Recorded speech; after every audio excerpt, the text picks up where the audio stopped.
તો અહીંયા આવીને ગુરુના ચરણમાં તો એ માગવું જોઈએ કે હે માં, હે ગુરુદેવ, તમારી અંદર જે પ્રેમ જાગ્યો, તમારી અંદર જે આનંદ જાગ્યો, તમારી અંદર જે કરુણા જાગી છે, તમારી અંદર જે મૈત્રી ભાવ જાગ્યો છે, એવો ભાવ મારી અંદર જાગે. આપ જે રસ્તે ચાલ્યા છો એ રસ્તે મને માર્ગદર્શન કરો ને હું ચાલું, તમે ચાલી દો એમ નહીં.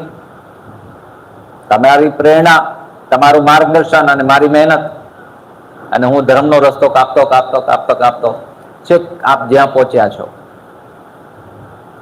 કે છેલ્લું ડેસ્ટિનેશન બતાવી દીધું કે આવરણ ભંગ થઈ અને હું આત્મા છું. હું દેહ છું ત્યાંથી હું ને ઉપાડીને હું આત્મા છું ત્યાં સ્થિર કરવાનો છે. કામ આટલું જ છે. આ હું આ ગલત જગ્યાએ ફિટ થઈ ગયો છે, એને ત્યાંથી ઊંચો કરી અને એ જગ્યા ઉપર ખાલી હું રહેશે. કયો હું રહેશે? અહંકાર વાળો, ઈગો વાળો હું નહીં, પણ શાશ્વત સત્તા છે હું ની કીધી છે શાસ્ત્રોની અંદર. જે પરમાત્મા કૃષ્ણ પોતે બોલ્યા અહમ એટલે હું, અહમ વૈશ્વાનરો ભૂતવા પ્રાણી ના દેહમ આશ્રિતમ. એ અહમ જે છે, અહમ એટલે અહંકાર, અહમ ની સંસ્કૃત શબ્દ અહમ એટલે હું. એ ઓરિજિનલ હું જે છે, ચૈતન્ય સત્તાવાળી હું, જે આવતો નથી, જતો નથી, જન્મતો નથી, મરતો નથી, બળતો નથી, સુકાતો નથી, પલળતો નથી, ત્યાં ફિટ કરવાનો છે. આ 11મું અનુષ્ઠાન એના માટે છે. તો ધીરે ધીરે ધીરે ધીરે કરીને બાજુ પંથ કાપતા જજો ભગવાન. ના કે 10 સાલ આવા 11માં થશે પડ્યા ને હરે હરે હરે હરે ગાડી હાલશે અને 11માં ભરાઈ જશે, પણ હૃદય કમળ ભાવથી નહીં ભરાય, પ્રેમથી નહીં ભરાય, આનંદથી નહીં ભરાય તો કશું જ કલ્યાણ થશે. એના માટે એક જ માધ્યમ છે સત્સંગ. એટલા માટે અહીંયા પ્રાર્થના કરી છે કે જન્મો જન્મ સત્સંગથી કીર્તાર પાર ઉતારજો. મન એક એવું સફેદ કપડું છે અને તમે જે કલરમાં બોલો એ કલર વાળું થઈ જાય. મન સફેદ કલરનું કપડું છે, તમે એને જે રંગમાં ડબો એ રંગ વાળું થઈ જાય. તો પલાળતા પહેલા ધ્યાન રાખવું જોઈએ કે મારે કયો રંગ ચડાવવાનો છે.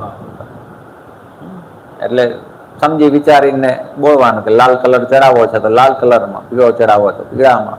એમ જો સંસારનો રંગ ચડાવવો હોય તો પછી સંસારમાં ડૂબાડેલું રાખો, અને ભક્તિનો રંગ ચડાવવો હોય, ધર્મનો રંગ ચડાવવો હોય તો જ્ઞાનમાં ડૂબાડેલું રાખો. નવરું નહીં રે મન, એને કામ જોઈશે તો કામ આપી દો, ગમે તે કામ આપી દો. ધર્મનું ઘણા બધા કામ છે. સ્મરણ ભાવે તો સ્મરણ કરો, નામ જપ ભાવે તો નામ જપ કરો, કીર્તન ભાવે તો કીર્તન કરો, સેવા ભાવે તો સેવા કરો.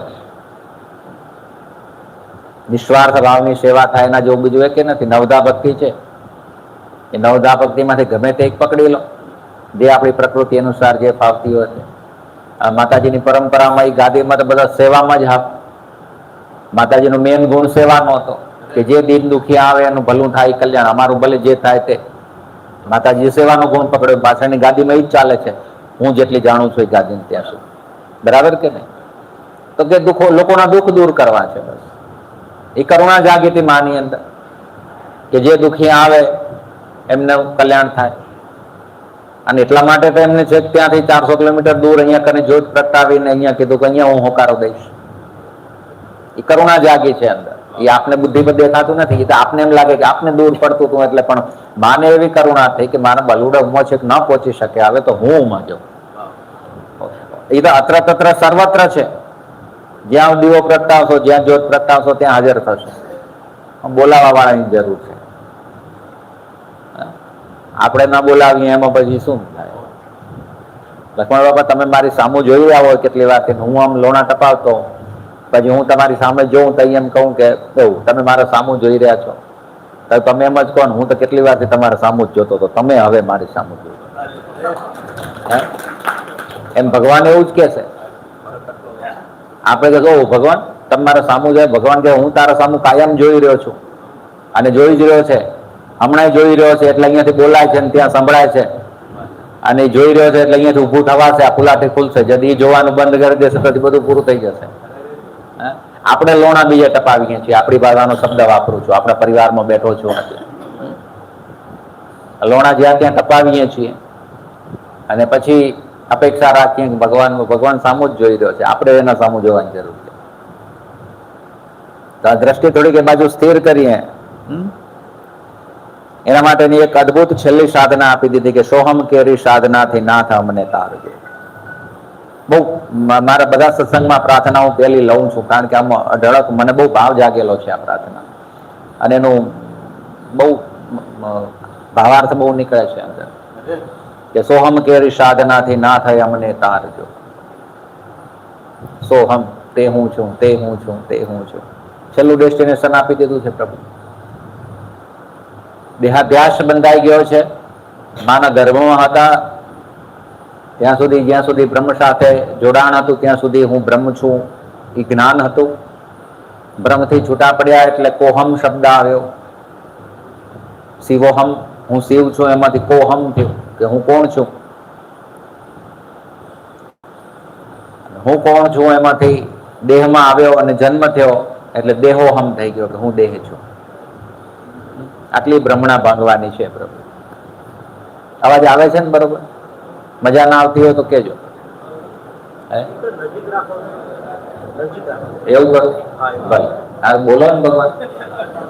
શિવોહમ માંથી કોહમ ને કોહમ માંથી દેહોહમ. એ જે દેહોહમ આવી ગયું છે એ દેહોહમ પાછું શિવોહમ માં પહોંચાડવાનું. એના માટે આ સાધના કરવાની છે પ્રભુ.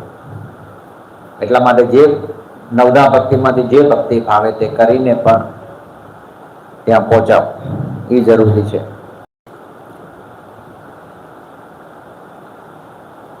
અત્યારે બધાને આ જ એક વસ્તુ જોઈએ છે કે અમે આ જાપ કરીએ, આ જાપ જે ગુરુ મહારાજે દીધો છે એ કરો. પણ ડેસ્ટિનેશન એક છે કે શ્રદ્ધા રાખીને સ્મરણ કરતા કરતા કરતા કરતા ત્યાં પહોંચી જાઓ. કેમ થાય ભગવાન? નથી મજા આવતી?